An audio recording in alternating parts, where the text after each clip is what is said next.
মাঝে মাঝে একটু ভিন্নভাবে খেতে খুবই ভালো লাগে। আসসালামু আলাইকুম, কেমন আছেন সবাই? আশা করি সকালে অনেক বেশি ভালো আছেন। আজকে আমি এখানে আলু পটল দিয়ে রুই মাছের ঝোল রান্না করব। তার জন্য এখানে আমি কয়েক পিস মাছ নিয়ে নিয়েছি। মাছটা আমার একটু বয়স্ক মাছ ছিল, তাই মাছটা একটু দেখতে হলুদ হলুদ ছিল। আমি এখানে মরিচ, হলুদ আর লবণ দিয়ে মাছটাকে একটু ভালোভাবে মাখিয়ে নিব। দু পিঠে যেন এইভাবে মশলা লেগে যায়, আমি সেভাবে হাত দিয়ে খুব ভালোভাবে মেখে নিয়েছি। এবার একটা কড়াই গরম করে পর্যাপ্ত পরিমাণ সরিষার তেল দিয়েছি। তেলটাকে গরম করে আমি এখানে মাছগুলোকে এক এক করে দিয়ে দিচ্ছি। আমি দুইবারে মাছগুলোকে ভেজে নেব। এটা আমি মিডিয়াম ফ্লেমে ভেজেছি। 3 থেকে 4 মিনিট পরে মাছটাকে উল্টে দিচ্ছি। খুব সাবধানে মাছটাকে উল্টে দিবেন, মাছটা যেন ভেঙে না যায়। এক পাশ উল্টে দিয়ে আমি আরেক পাশটাকেও খুব ভালোভাবে ভেজে নিয়েছি। একটু লাল লাল করে ভেজে নেবেন, যেহেতু আমার মাছটা ফ্রিজে ছিল তাই আমি একটু লাল লাল করে ভেজে নিয়েছি। মাছটা ভাজা হয়ে গেছে, এবারে আমি বাকি মাছগুলো একই পদ্ধতিতে ভেজে নিয়েছি। এবারে মাছ ভাজার তেলেতে আমি কেটে রাখা আলুগুলো দিয়ে দিচ্ছি। আলু দিয়ে সামান্য পরিমাণে লবণ আর সামান্য পরিমাণ হলুদ দিয়ে আমি আলুটাকে একটু তেলের সাথে ভেজে নেব। এইভাবে সবজিগুলোকে একটু ভেজে রান্না করলে খেতে মন্দ লাগে না। সবসময় হেলদি খাবারের থেকে মাঝে মাঝে একটু মুখরোচক খাবারও খেতে হয়।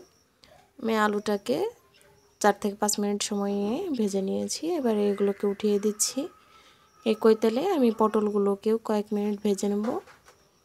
পটলগুলোকে 2 থেকে 3 মিনিট সময় ভেজে নিলে হয়ে যাবে। এখানে এক্সট্রাভাবে কোনো লবণ বা হলুদ আমি অ্যাড করিনি। তেলের মধ্যে যে লবণ আর হলুদটা ছিল তাতে আমি এটাকে ভেজে নিয়েছি।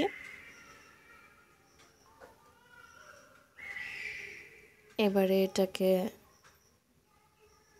আমি আবারও একটু নেড়ে চেড়ে উল্টে পাল্টে ভেজে নিচ্ছি। এবারে তেল ঝরিয়ে, যতটুকু সম্ভব তেল ঝরিয়ে আমি পটলটাকে উঠিয়ে নিচ্ছি। কড়াইতে আমি আবারও সামান্য পরিমাণে তেল দিয়ে দিয়েছি। এবারে 2টা পেঁয়াজ কুচি আমি এখানে দিয়ে দিচ্ছি। পেঁয়াজটাকে আমি একটু তেলের সাথে ভালোভাবে ভেজে নেব। আপনারা চাইলে এখানে সরিষার তেলের বদলে আপনারা যে কোনো তেল দিয়ে রান্না করতে পারেন। পেঁয়াজটা ভাজা হয়ে গেলে আমি এখানে জিরা বাটা অ্যাড করে দিচ্ছি।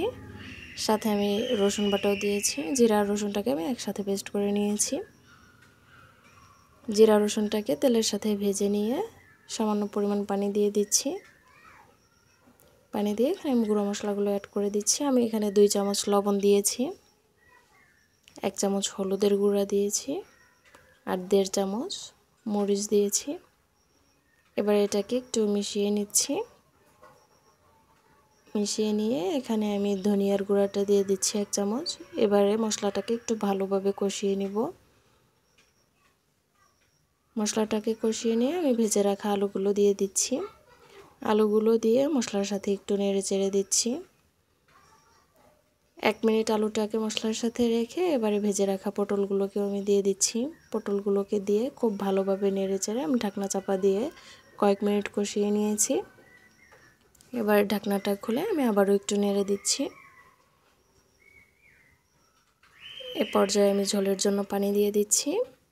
এখানে আপনারা আপনাদের পরিমাণ মতো দিবেন। কেউ ঝোল একটু বেশি খায়, কেউ কম খায়, তো আপনারা আপনাদের পরিমাণ মতো দিয়ে দিবেন। ঝোলটা ফুটে উঠলে আমি এখানে এক এক করে মাছগুলোকে দিয়ে দেব। এ পর্যায়ে আপনাদের কাছে একটা অনুরোধ, যারা আমার চ্যানেল থেকে ভিডিওটা দেখছেন অবশ্যই আমার চ্যানেলটাকে সাবস্ক্রাইব করে দিবেন, আর যারা পেজ থেকে ভিডিওটা দেখছেন তারা অবশ্যই আমার পেজটাকে ফলো করে দিবেন।